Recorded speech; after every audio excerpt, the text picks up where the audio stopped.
अस्सलाम वालेकुम वरहमतुल्लाहि वबरकातुहू। प्यारे बच्चों, आप लोग मुताल्ला सीरीज नीट इम्तिहान की तैयारी में हम लोग चैप्टर नंबर 6 तौरीत की सालमाती बुनियाद मोलिकुलर बेसिस ऑफ इनहेरिटेंस की स्टडी कर रहे हैं और मैं हूँ शेख जावेद अहमद। हमने अभी तक क्या देखा? हमने अब तक ये देखा कि जो डीएनए है, डीएनए से बनता है आरएनए, आरएनए से आगे चल के बनेगा प्रोटीन। आरएनए से प्रोटीन बनाने में जो प्रोसेस होता है उसमें जेनेटिक कोडॉन अपना रोल प्ले करते हैं। जेनेटिक कोडॉन ये क्या होते हैं? ये 3 न्यूक्लियोटाइड से बने हुए एक पेयर होती है जिसको हम कहते हैं कोड। और ये कोड किसको करते हैं? ये कोड करते हैं अमीनो एसिड को। क्यों? क्योंकि अमीनो एसिड से मिलके क्या बनेंगे? प्रोटीन। नाउ बच्चों, कोड ये अमीनो एसिड को कोड करते हैं, लेकिन इन अमीनो एसिड को उस कोड के हिसाब से लाने का काम कौन करेगा? क्योंकि हमने कहा कि एमआरएनए बनता है और एमआरएनए प्रोटीन की इंफॉर्मेशन प्रोवाइड करता है। एमआरएनए क्या करता है? प्रोटीन की इंफॉर्मेशन प्रोवाइड करता है, लेकिन इस प्रोटीन की इंफॉर्मेशन को, इस अमीनो एसिड की ये एमआरएनए की इंफॉर्मेशन को रीड कौन करेगा? कौन इसको रीड करेगा? और इसको रीड करके कौन सही अमीनो एसिड लेकर आएगा? फिर उस अमीनो एसिड को लाकर एक दूसरे के साथ बाइंड कौन करेगा? तो ये बहुत इंपॉर्टेंट टॉपिक है जिसको आज हम समझने वाले हैं कि एमआरएनए को रीड कौन करेगा, एमआरएनए को रीड करके उसके अकॉर्डिंग अमीनो एसिड को लाने का काम कौन करेगा। तो आज हम जो पढ़ने वाले हैं उसका नाम है टीआरएनए। उसका टॉपिक का नाम क्या है? टीआरएनए। तो इस टॉपिक में हम जो पढ़ने वाले हैं वो ये है कि हमारा जो प्रोटीन का बनाने का काम होता है उसमें रोल प्ले करता है टीआरएनए। प्रोटीन बनाने में जो एक इम्पॉर्टेंट रोल प्ले करता है वो कौन करता है? टीआरएनए। तो टीआरएनए ये एक अडेप्टर साल्मा है। ये क्या है? एक अडेप्टर सालेमा। कोड की तजवीज की इब्तिदाई से फ्रांसिस क्रिक को मालूम था कि कोड को पढ़ने और उसको अमीनो एसिड से जोड़ने का कोई ना कोई मखसूस तरीका जरूर होगा। यानी ये बात कि फ्रांसिस क्रिक को ये बात समझ में आ गई थी। क्यों? क्योंकि there is no relation between mRNA and amino acid. MRNA अलग है, अमीनो एसिड अलग है, तो फिर इन दोनों को जोड़ेगा कौन? इन दोनों के हिसाब। क्यों? क्योंकि एमआरएनए के हिसाब से अमीनो एसिड आना है। तो अब अमीनो एसिड तो पहचानने से रहा एमआरएनए को, तो इसका मतलब कोई तो है जो इन दोनों के बीच में काम कर रहा है। कोई तो ऐसा मॉलिक्यूल है, कोई तो ऐसा साल्मा है जो इन दोनों के बीच की लिंक है, इन दोनों के बीच की कड़ी है। क्योंकि अमीनो एसिड में कोई ऐसी साख्ती खुसूसियत नहीं जो कोडॉन को पहचान या पढ़ सके। यानी एमआरएनए के ऊपर जो कोडॉन है उसके अकॉर्डिंग अमीनो एसिड ऐड होते हैं, लेकिन अमीनो एसिड के पास ऐसी कोई कैरेक्टरिस्टिक्स ही नहीं है, उसकी ऐसी कोई खुसूसियत ही नहीं है, उसके पास कोई ऐसे स्ट्रक्चर या कोई ऐसी साख्ती नहीं है जिसके थ्रू वो उस कोड को क्या करे? पहचान सके। उन्होंने यानी फ्रांसिस क्रिक ने एक ऐसा अडेप्टर साल्मे की मौजूदगी की तजवीज पेश की। मतलब उन्होंने सबसे पहले क्या किया? उन्होंने एक तजवीज, एक प्लान दिया। उन्होंने कहा कि ऐसा ऐसा हो सकता है जो एक तरफ तो कोड को पढ़ सके और दूसरी तरफ मखसूस अमीनो एसिड को जोड़ सके। तो यहाँ उन्होंने तजवीज क्या पेश की? उन्होंने कहा कि कोई एक ऐसा साल्मा हो सकता है जो कोड को पढ़ेगा, कोड को रीड करेगा और उसके हिसाब से अमीनो एसिड लेकर आएगा। ये इनकी क्या थी? सिर्फ तजवीज थी। टीआरएनए, और उस तजवीज को उन्होंने क्या नाम है? टीआरएनए। टीआरएनए जिसका पहला नाम एसआरएनए था। टीआरएनए का पहला नाम क्या था? एसआरएनए।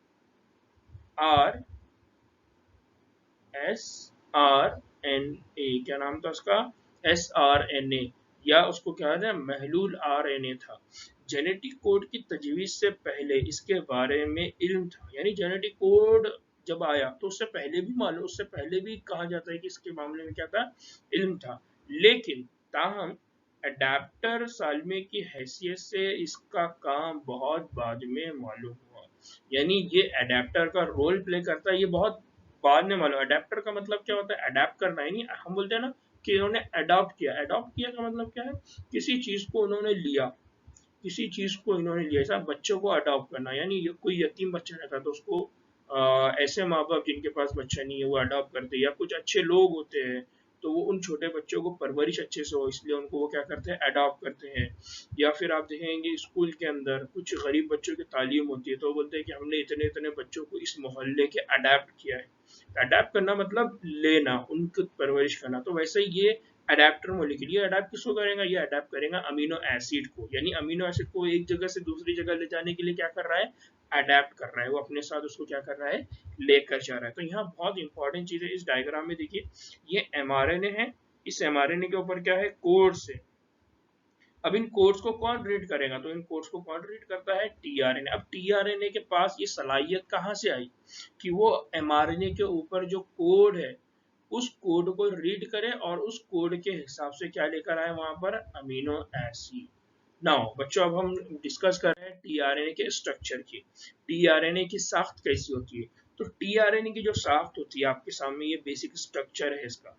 टीआरएनए टीआरएनए में एक एंटीकोडॉन लूप होता है। टीआरएनए के अंदर क्या होता है, एंटीकोडॉन लूप। ये जो लूप दिख रहा है ना आपको, ये लूप, इसको कहा जाता है एंटीकोडॉन लूप। और इस एंटीकोडॉन लूप होता है जिसके बेसिस कोड के कॉम्प्लीमेंटरी होते हैं।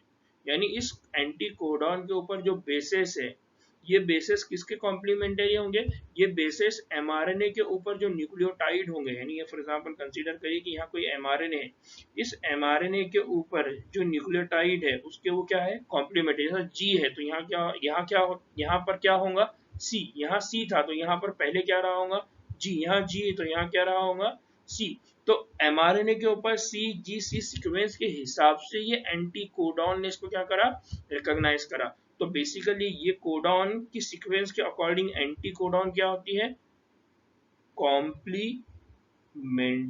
कैसी होती है, कॉम्प्लीमेंटरी। ये बहुत इंपॉर्टेंट चीज है, इसको याद रखना है कि टीआरएनए में एक एंटी कोडॉन लूप होता है और इस एंटी कोडॉन लूप के ऊपर क्या होती है, एंटी कोडॉन्स। क्या होती है, एंटी कोडॉन। और ये एंटी कोडॉन कोडॉन की, ये एंटी कोडॉन कोडॉन की कैसी होती है, कॉम्प्लीमेंटरी होती है। और इसमें एक अमीनो एसिड महसूली सिरे पर होता है। अब यहाँ पर एक और है कि इसके पास एक और सिरा है, एक और सिरा है, और इस सिरे को कहा जाता है अमीनो एसिड महसूली सिरा। अमीनो एसिड महसूली सिरा मतलब अमीनो एसिड बाइंडिंग साइट। यानी इसका जो 3 प्राइम एंड है, टीआरएनए का जो 3 प्राइम एंड है, इस 3 प्राइम एंड पे क्या होती है, अमीनो एसिड बाइंडिंग साइट या अमीनो एसिड महसूली सिरा। क्या होता है, अमीनो एसिड महसूली सिरा। तो ये बहुत इंपॉर्टेंट है, इसको याद रखना है कि ये जो टीआरएनए है, इस टीआरएनए में किस तरह के स्ट्रक्चर होते हैं। एक होता है एंटीकोडॉन लूप, दूसरा होता है एंटीकोडॉन, और तीसरा होता है अमीनो एसिड बाइंडिंग साइट। जहां पर आके कौन बाइंड होगा, वहां पर आके बाइंड होगा अमीनो एसिड। नाउ जिससे अमीनो एसिड क्या होता है, जुड़ता है। टीआरएनए हर अमीनो एसिड के लिए मखसूस है। अब यहाँ पर एक बहुत इंपॉर्टेंट चीज है कि टीआरएनए, ये टीआरएनए कैसे होते हैं, अमीनो एसिड के लिए कैसे होते हैं, मखसूस होते हैं। यानी अगर आपके पास अमीनो एसिड, आपके पास जो अमीनो एसिड है, वो अमीनो एसिड की तादाद टोटल कितनी है, 20। इसका मतलब आपके पास टीआरएनए भी कितने होंगे, टीआरएनए भी आपके पास कितने होंगे, सिर्फ 20, क्योंकि अमीनो एसिड कितने हैं, 20। और हर अमीनो एसिड के लिए क्या है, एक टीआरएनए। इस तरह से आपके पास अगर 20 अमीनो एसिड है तो कितने टीआरएनए होंगे, 20 टीआरएनए। और हर टीआरएनए अमीनो एसिड के लिए क्या है, मखसूस। और ये जो मखसूस है, या ये इसके अंदर ये जो खुसूसियत है कि वो सिर्फ एक ही अमीनो एसिड को बाइंड करेगा, तो उसकी वजह कौन है, अमीनो एसिड बाइंडिंग साइट। अगर यहाँ पर जो एंटीकोडॉन है, तो ये एंटीकोडॉन इस कोडॉन को रीड करेगा, उसके अकॉर्डिंग यहाँ पर क्या आएगा, अमीनो एसिड। तो यहाँ बहुत इंपॉर्टेंट चीज याद रखना है आपको कि जो टीआरएनए है वो टीआरएनए कैसे होते हैं, मखसूस होते हैं। अमीनो एसिड अगर आपके पास 20 है तो टोटल टीआरएनए भी आपके पास कितने होंगे, 20। और ये एमसीक्यूज का क्वेश्चन है, एमसीक्यूज का क्वेश्चन है कि टीआरएनए टोटल कितने होंगे, तो टोटल टीआरएनए कितने होंगे, 20। हर टीआरएनए कैसा होता है, हर टीआरएनए कैसा होता है, स्पेशल होता है, मखसूस होता है ना। बच्चों एक और चीज जो बहुत इंपॉर्टेंट है उसको याद रखिए कि जो इनिशिएशन का अमल है, यानी हम आगे चल के जब ट्रांसलेशन की बात करें, हम आगे चल के प्रोसेस पढ़ेंगे जिसको हम क्या कहते हैं, ट्रांसलेशन। ट्रांसलेशन का मतलब क्या होता है? ट्रांसलेशन का मतलब होता है प्रोटीन के बनने का अमल। प्रोटीन के बनने का जो अमल होता है, आरएनए से जब प्रोटीन बनता है तो उस अमल को कहा जाता है ट्रांसलेशन। तो ट्रांसलेशन का जब इनिशिएशन होता है तो उस इनिशिएशन के लिए क्या होता है? मखसूस टीआरएनए होता है। उसके लिए क्या होता है? मखसूस टीआरएनए, जिसको क्या कहते हैं हम? इफ्तिताही टीआरएनए। और अगर आपको याद होगा तो हमने कहा था कि उसको क्या कहते हैं? Initiation tRNA. और उस इनिशिएशन टीआरएनए का नाम क्या है?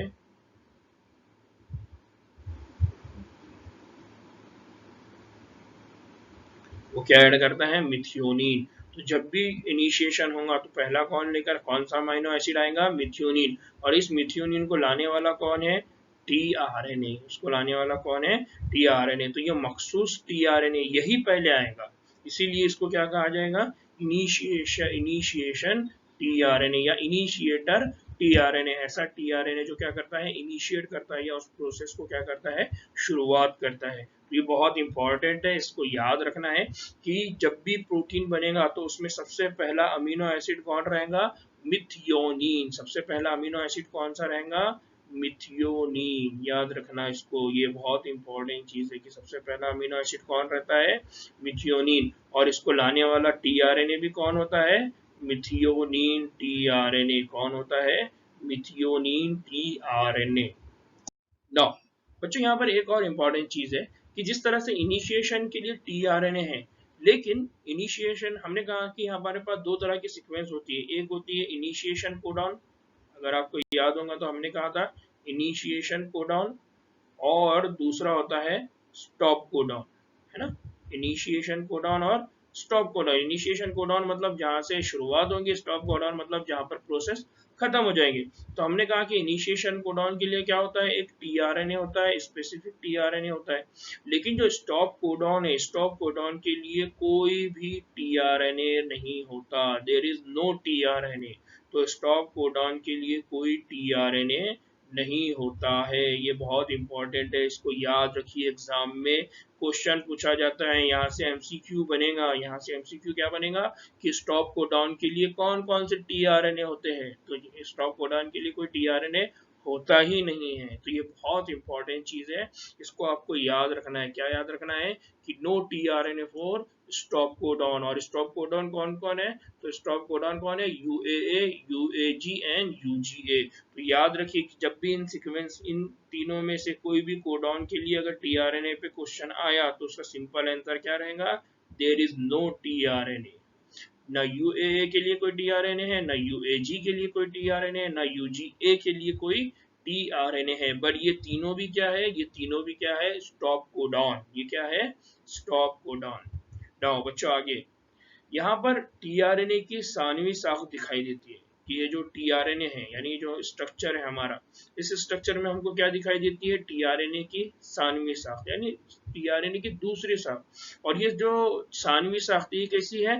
लीफ क्लोवर लीफ की, यहाँ लीफ होना चाहिए था, लीड कर दिया, ठीक है। तो यहाँ जो स्ट्रक्चर है टीआरएनए का वो किस तरह का है? Clover leaf. क्लोवर लीफ मतलब, क्लोवर मतलब लॉन्ग। क्लोवर का मतलब क्या है? लौंग। जो हम खाते हैं ना हमारे गरम मसालों में जो लौंग होती है, तो वो कहते हैं कि उसकी तरह उसका क्या होता है? स्ट्रक्चर दिखाई देता है। ये जो स्ट्रक्चर है ना इस तरह का,